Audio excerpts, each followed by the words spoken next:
As the Hong Kong protests continue and the calls for freedom for the people of Hong Kong become more widespread, the United States now has an opportunity to take action.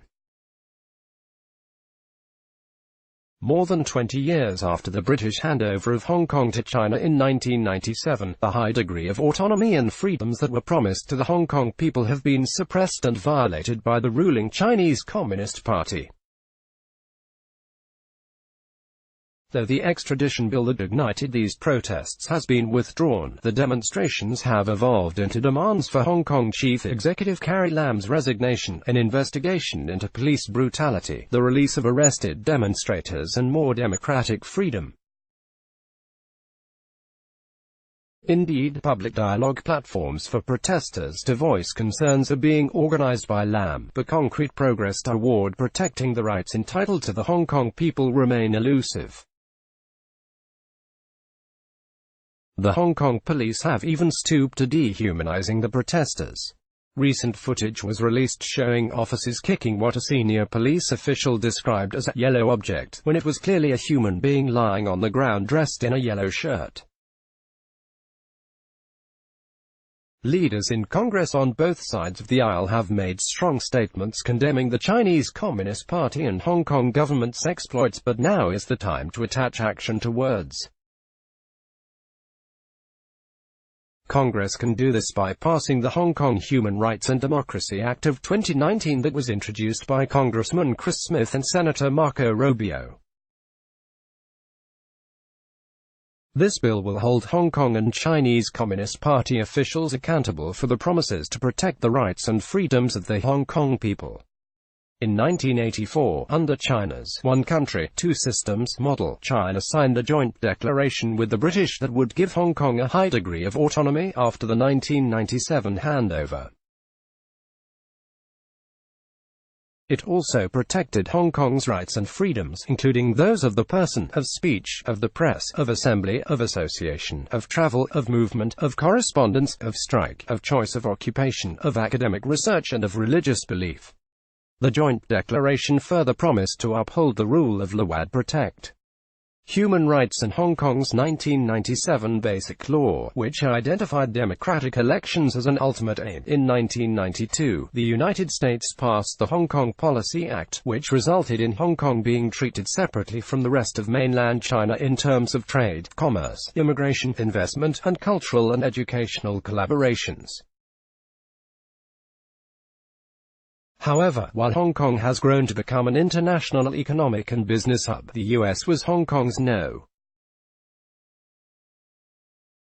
2 trading partner in 2018, it has not evolved into the democratic and free, special administrative region of China that was promised decades ago.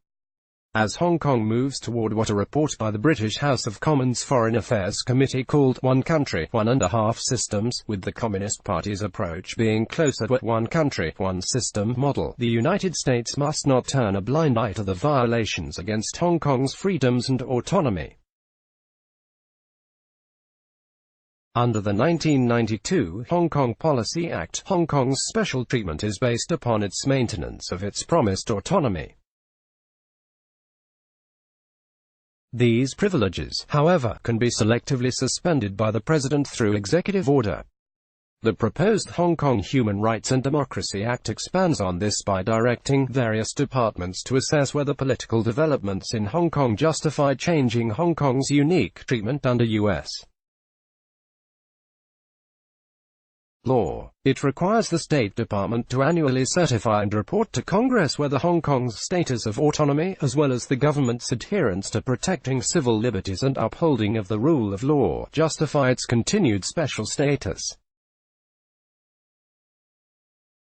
People attend a rally at Edinburgh Place in Hong Kong on September 27.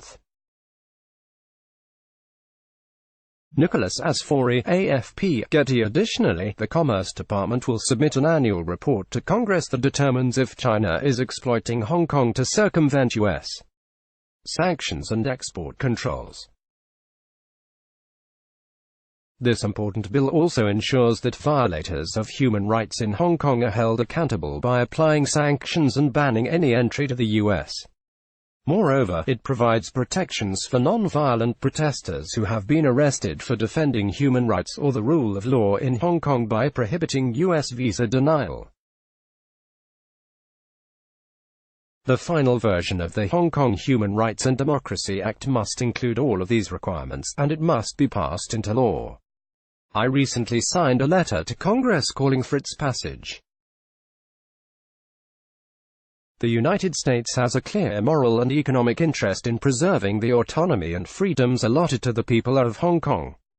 The Hong Kong Human Rights and Democracy Act will send an important signal that the United States will act to protect the rights of the people of Hong Kong, and will continue to be a leading advocate for freedom in the world. Former Speaker of the U.S. House of Representatives Newt Gingrich is the chairman of Gingrich 360, the host of the Newt's World podcast and author of the New York Times bestsellers Understanding Trump and Trump's America. The views expressed in this article are the writer's own. Let's block ads. Why?